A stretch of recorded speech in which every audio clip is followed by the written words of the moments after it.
Hello and welcome to this second tutorial on the C programming series. Let's get started and we'll see today how to execute a basic C program.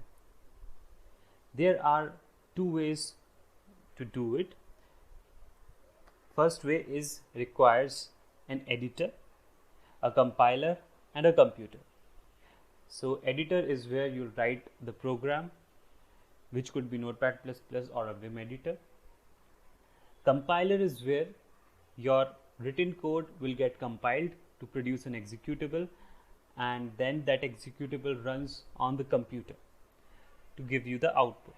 This is one way of going about it. The second way is to use an combination of editor and compiler. This editor compiler combination, along with some more features, is called an integrated development environment. Integrated development environment is hosted on the computer, and this IDE could be, for example, Eclipse IDE, which is also an open source integrated development environment.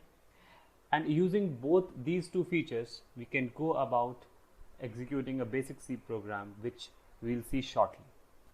So I'll create one sample file.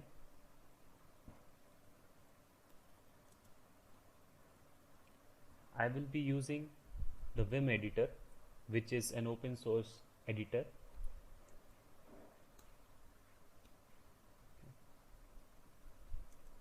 So this is called the standard input output library. The printf function that we use has its definition defined in this library. So this library is important if we want to take any input from the user or give an output to the user.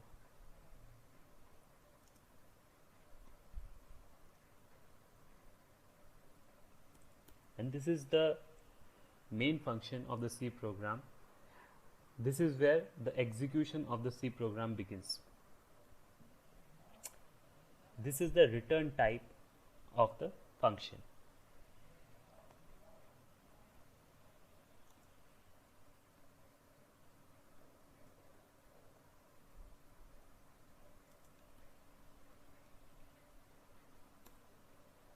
Right? And since we have a return type as int of this function, we have to return an int to it from it, and we save it.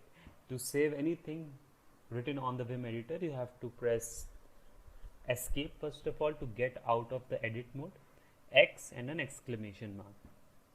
Okay, so you give enter. So now you have written your code in the editor. Now it's the time to use the compiler to work on the written code and generate an executable. So currently we just have sample.c file. We use the command gcc -g sample.c -o sample.o. So I'll try to break down this command for you. GCC is nothing but the compiler. -g is given for us to allow debugging, which we are not going to do in this program or this video right now. We'll do it later, but just for your understanding, it is not mandatory, but we can have this habit of using the command this way only. Sample.c is the program that we have written, and you don't need anything out after this also. It should work fine. But when you use -o flag, you can define the name of the executable, the .o file that going to be generated, that you can define. So I will give enter and I get sample.o. If I had not done -o sample.o in the command for compilation, it would have generated a.o file, something like that, and I would have had no control on the name of the executable generated. Now I will execute.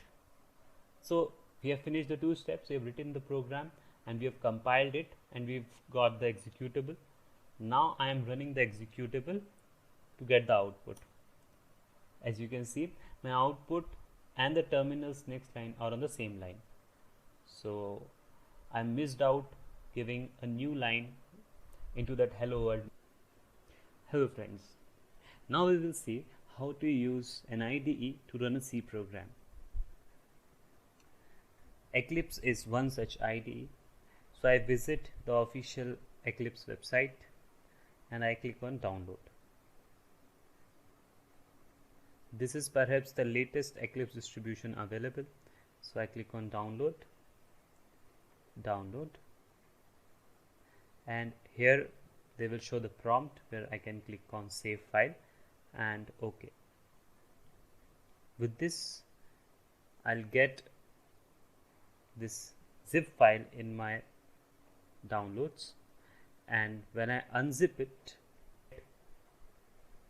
an Eclipse folder wherever I unzip it. Here there will be this kind of file which you double click and your Eclipse will open. It asks for my workspace where it will save all the files, so I can just say. Now we'll quickly see how to use an IDE to write and compile and execute a C program. So click on File, New, C project, C managed build, next. The name I'll give sample. The tool chain will be Linux GCC. It comes pre-installed with Linux, and finish. This will create your project. Right click, new, and a file. Here you can say sample.c as the name of the file. Click on finish and quickly type your program.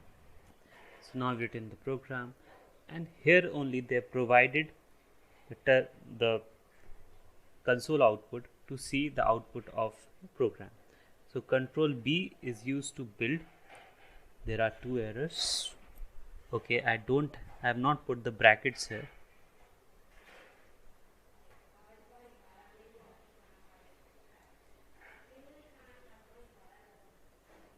Okay, it has gone, and now I can run Control F11, local C application. Okay,